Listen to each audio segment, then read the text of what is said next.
Halo semuanya, dalam video ini kelompok kami akan membahas tentang krisis ekonomi Asia tahun 1997 sampai 1998 serta dampaknya terhadap reformasi politik di Asia Tenggara, terutama di Indonesia.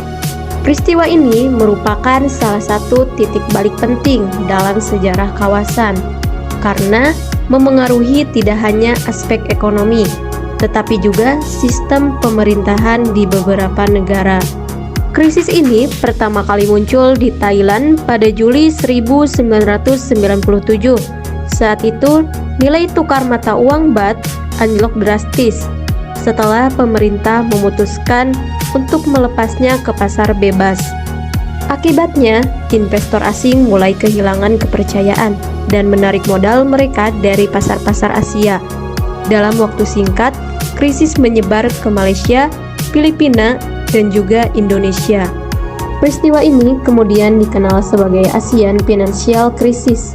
Banyak negara di Asia Tenggara mengalami guncangan besar karena ketergantungan mereka terhadap investasi luar negeri dan lemahnya pengawasan keuangan saat itu.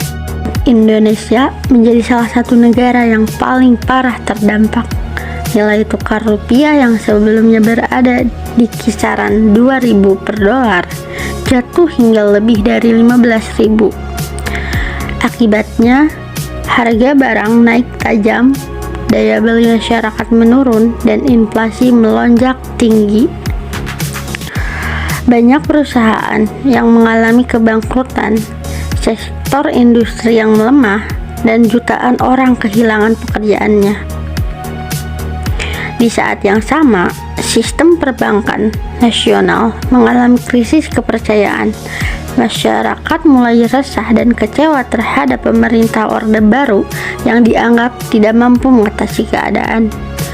Kondisi ini menjadi pemicu munculnya gerakan sosial dan protes dari berbagai kalangan, terutama dari kelompok dan masyarakat sipil.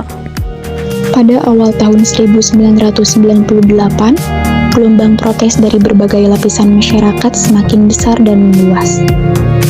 Mahasiswa dari berbagai universitas di seluruh Indonesia turun ke jalan untuk menyuarakan ketidakpuasan mereka terhadap kondisi ekonomi dan pemerintahan yang semakin memburuk.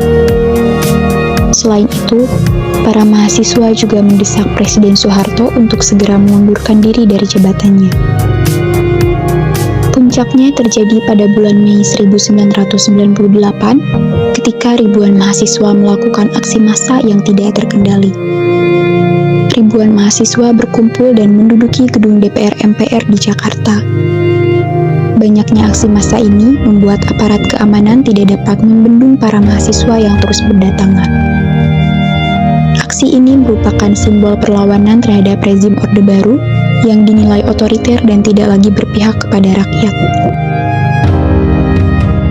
Di tengah krisis ekonomi yang semakin parah dan tekanan politik yang terus meningkat, Presiden Soeharto akhirnya mengumumkan pengunduran dirinya pada tanggal 21 Mei 1998. Keputusan tersebut disampaikan secara resmi melalui pidato di Istana Merdeka, menandai berakhirnya masa kepemimpinannya selama lebih dari 32 tahun. Untuk menyatakan berhenti dari jabatan saya sebagai Presiden Republik Indonesia. Pengunduran diri Soeharto menjadi momen bersejarah yang membuka jalan bagi era reformasi di Indonesia dengan harapan terciptanya pemerintahan yang lebih demokratis, transparan, dan berpihak kepada rakyat. Setelah itu, berbagai perubahan penting dilakukan. Pemilu diselenggarakan secara lebih demokratis. Masa jabatan presiden dibatasi. Pers diberi kebebasan yang lebih luas, dan lembaga-lembaga negara mulai menjalankan peran pengawasan yang lebih kuat. Krisis pada tahun 1997 sampai 1998 tidak hanya berdampak pada Indonesia. Di Malaysia, Perdana Menteri Mahathir Mohamad menolak bantuan dari IMF dan mengambil kebijakan sendiri untuk melindungi perekonomian negaranya. Di sisi lain, banyak analisis menilai bahwa IMF tidak sengaja memperburuk keadaan negara kita, Indonesia, saat negara kita meminta bantuan kepada mereka, tetapi kebijakan mereka itu justru tidak cocok dengan konteks Indonesia pada saat itu.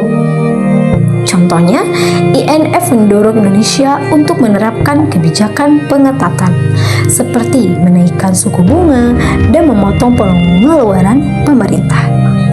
Ini tuh memperburuk kontraksi ekonomi dan memperlambat pemulihan, karena banyak usaha dan masyarakat yang semakin kesulitan, sehingga memperparah krisis jangka pendek. Pertanyaan tentang peran IMF dalam krisis moneter Indonesia itu memang kompleks ya, dan sering memicu perdebatan. Jawabannya kembali lagi tergantung pada sudut pandang masing-masing, karena di sisi lain IMF juga menjadi katalis untuk reformasi penting di masa setelah krisis. Sementara itu, Thailand dan Filipina menerima bantuan dari IMF, tapi harus menjalankan reformasi ekonomi dan pemerintahan yang ketat. Thailand sendiri memperoleh dana bantuan sebesar 17,5 miliar dolar Amerika, sementara Filipina juga memperoleh dana bantuan sebesar 4 miliar dolar Amerika. Di tingkat regional, krisis ini mendorong banyak negara untuk memperbaiki sistem keuangannya, meningkatkan transparansi, dan memperkuat proses demokratisasi. Krisis ini membuka mata banyak pihak tentang pentingnya stabilitas ekonomi yang ditopang oleh sistem pemerintahan yang bersih dan akuntabel. Sebagai generasi muda, kita perlu memahami dan menghargai perjuangan reformasi ini. Tugas kita hari ini adalah menjaga nilai-nilai demokrasi, keterbukaan, dan keadilan sosial demi masa depan bangsa yang lebih baik. Terima kasih telah menyimak video ini, semoga bermanfaat, dan sampai jumpa.